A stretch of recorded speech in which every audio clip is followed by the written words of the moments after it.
توی که قسمت آخر رو ندیدی این ویدیو رو سیف کن بعد بیا ببینش چون حاوی اسپویلر. اندینگ سریال خیلی خوب بود ولی به خیلی از سوالاتی که باید جواب میداد جواب نداد. بریم موشکافیش کنیم ببینیم آیا چیزی دستگیرمون میشه یا نه. پس تا آخر ویدیو همراه من باشه و به چنل آلوریکس خوش اومدید.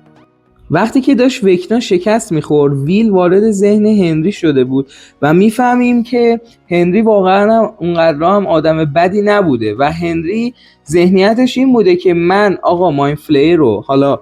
دار و دستاشو من دارم کنترل میکنم و اونا به خاطر منه که به قدرت رسیدن و اونا دارن برای من کار میکنن، در صورتی که ماین فلیر داشته از وکنا یا همون هنری استفاده میکرده که به نقشه‌های شوم خودش برسه و بتونه زمین رو بگیره و از زمین و افرادش تغذیه کنه و از آن خودش کنه اونجا رو. و همونجور که میدونین هنری تو بچگی خیلی بدی داشته، پدر مادرش رو میکشه حالا، و اینکه احتمال خیلی زیاد ما یه دونه اسپیناف از زندگی هنری ببینیم که بچگیش چی گذشته بشه، چون سریال هیچی به ما نداد، یعنی فقط نشون داد که هنری به قدرت رسیده و اون قدرت علیه بقیه استفاده کرده و خودشو خیلی بالا برده. شایعی که همه میگفتن استیو قرار قسمت آخر بمیره چون اکشن فیگورشو انداختن پایین و برادرها اومدن گفتن ما همون اول نمیخواستیم استیو بکشیم، فقط خواستیم تو فیلم مثل دنیای واقعی رابطه‌شو با جاناتان خوب نشون بدیم. و میرسیم به بخش آخر که من خیلی بخش قشنگی بود، جنگ با وکنا، ولی خیلی کم بود چون که کلا تو یه رو جمعش کردن و ماین فلیر و وکنا خب جفتشون به هم متصل بودن، اینا اونور میزدن ماین فلیر رو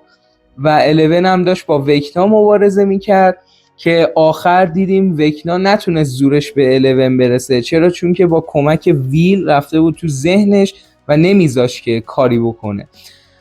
و باید بگم که خیلی بهتر میتونستن جنگو پیش ببرن، طولش بدن حداقل نیم ساعت، چون که 5 فصل ما وایستادیم برای این صحنه، ولی خب در کل خیلی قشنگ بود و ویلم تونست به اون قدرتی که باید برسه میرسید و مادر ویلم که از آخر رحم نکرد و با هر بار کوبیدن تبر به سر وکنا از فصل 1 2 3 کلا مرور خاطرات کرد و اینجاش خیلی قشنگ بود که این وکنا بوده یا همون هنری که نذاشته اینا بچگی خوبی داشته باشن و در کل با همدیگه متحد میشن و ماین فلیر رو و افساید داون رو کلا نابود میکنن و هنری هم کشته میشه و باید منتظر این باشیم که احتمال زیاد شاید سال بعد 2027 یه اسپیناف از هنری بدن یا ممکنه از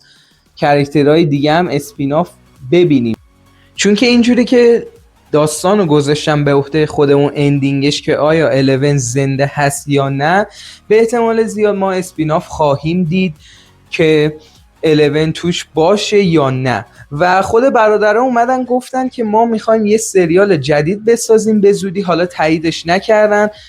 همین راجع به همین باشه، نمیدونیم که هنوز ماین فلیر هست یا نه، راجع به آفساید داون باشه توی یه شهر دیگه و با یه سری بچهای جدید دیگه، حالا باید منتظر وایسیم ببینیم چی میشه. اگه دقت کرده باشین وقتی تو جشن فارغ التحصیلی مایک داره خوشحالی میکنه حضور یه چیزی رو انگار حس میکنه و انگاری که اون الونه، چون همون جور که میدونید الون میتونه بیاد توی بعد دیگه ببینه و بشنوه ولی ما نمیتونیم حضورش رو حس کنیم ببینیمش. و یه نکته هم که هست، اگه میدونه توی این 18 ماه زنده است و خبری ازش نیست پس چرا انقدر ناراحته؟ و هاپر هم که انگار همه پذیرفتن، فقط مایکه که داره اینجا قصه میخوره نبوده الون و همه نشون میده که رفتن پی زندگیشون و همه خوشحالن